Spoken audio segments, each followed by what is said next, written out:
Marso 21, 2025. Unang pagbasa. Pagbasa gikan sa basahon sa Heneses. Gipangga ni Jacob si Jose labaw sa tanan niyang mga anak. Sanglit na tawo man si Jose sa tigulang na si Jacob. Gitahian niya si Jose og taas nga bisti nga binuktunan. O sa nakita sa iyang mga igsuon nga gipangga sa ilang amahan si Jose labaw kanila. Naglagot sila kaniya o masukanon kanunay ang ilang sinultihan kaniya. Usa ka adlaw ni ana miadto sa Sikem ang mga igsuon ni Jose aron pagpasibsib sa kahayupan sa ilang amahan. Miingon si Jacob kang Jose, "Tua sa Sikem ang imong mga igsuon aron pagpasibsib sa atong kahayupan. Pangandam kay paapason ko ikaw kanila." Si Jose mitubag, "Andam ako." Ang tao miingon, "Wala na sila dinhi." Nadungog ko nga miingon sila nga moadto sila sa dutan. Busa milapas si Jose kanila, miapas si Jose kanila, ug nakaplagan niya sila didto sa dutan. Layo pagani siya nakakita na kaniya ang iyang mga igsuon. Sa wala pa siya mahiabot kanila, naglaraw sila kung unsay ilang angay buhaton kaniya. Nakahukom sila nga patyon siya. Nag-ingnanay sila, ania na ang tigdamgo. Karon, patyon ta siya og itambog ta ang iyang lawas sa usa sa mga atabay. Ug muingon kita nga gitukob siyang ihalas nga mananap. Tan-awon ta kung matuman ba ang iyang mga damgo. Nakabati si Ruben sa ilang gipanagsultihan o gipaningkamutan niya pagluwas si Jose. Siya miingon, dili nato siya patyon, ihulog lamang siya dinhi niining atabay sa kamingawan, apan ayaw siya ninyo dagmali. Gisulti kini ni Ruben, kay nagunahuna man siya sa pagluwas kang Jose aron iyang dadon balik sa ilang amahan.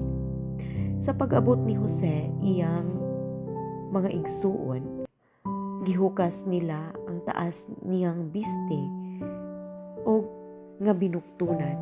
Unya gidala nila siya ngadto sa atabay nga walay tubig o gihulog siya didto. Unya samtang nangaon sila, nakita nila ang usa ka panon sa mga Ismailita gikan sa Galaad.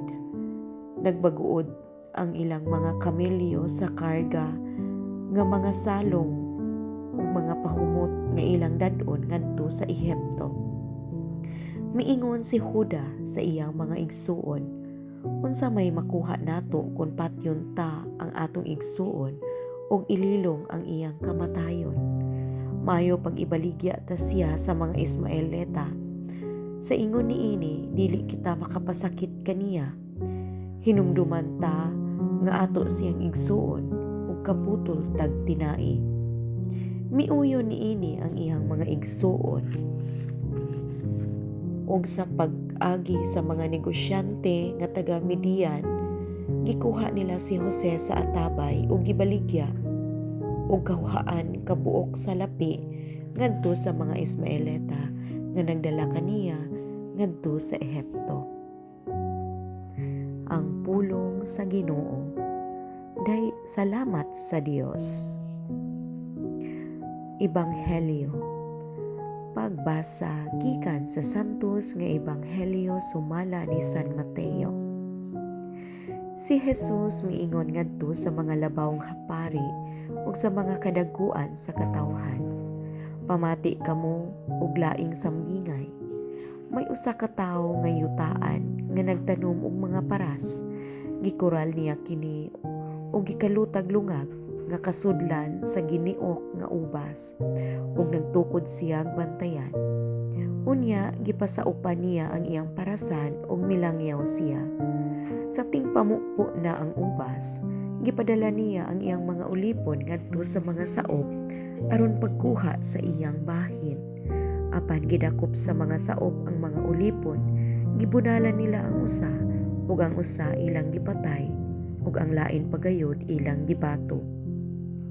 Unya gipadala pagayod niya ang laing mga ulipon nga labaw pa kadaghan kaysa unang gipadala, ug mao gihapon ang gibuhat sa mga saop kanila. Sa katapusan gipadala niya ang iyang anak. Miingon siya, sa walay duha-duha, tahuron gayud nila ang akong anak. Apan sa dihang nakita sa mga saop ang anak, nag-ingnanay sila. Ania ang anak sa tag-iya. Tana patyon da siya ug maato na ang parasan. Busa siya ilang gidakop, gitaral ngadto sa gawa sa parasan ug gipatay. Karon inig-abot sa tag-iya, unsa may iyang buhaton sa mga saop? Nangutana si Jesus. Sila mitubag, sa walay duha-duha, patyon niya kadtong mga taong dautan ug pasaupan niya ang parasan ug laing mga tao nga namakahatag kaniya sa iyang bahin sa abot sa hustong panahon. Si Jesus miingon kanila, wala ba kamo makabasa sa giingon sa kasulatan?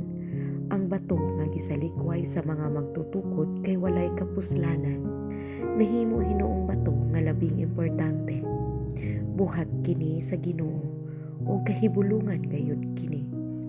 Ug midugang si Jesus, busa sultihan ko kamo nga ang gingharian sa Dios kuhaon gikan kaninyo ug ihatag ngadto sa mga tawo nga makahatag og maayong mga bunga.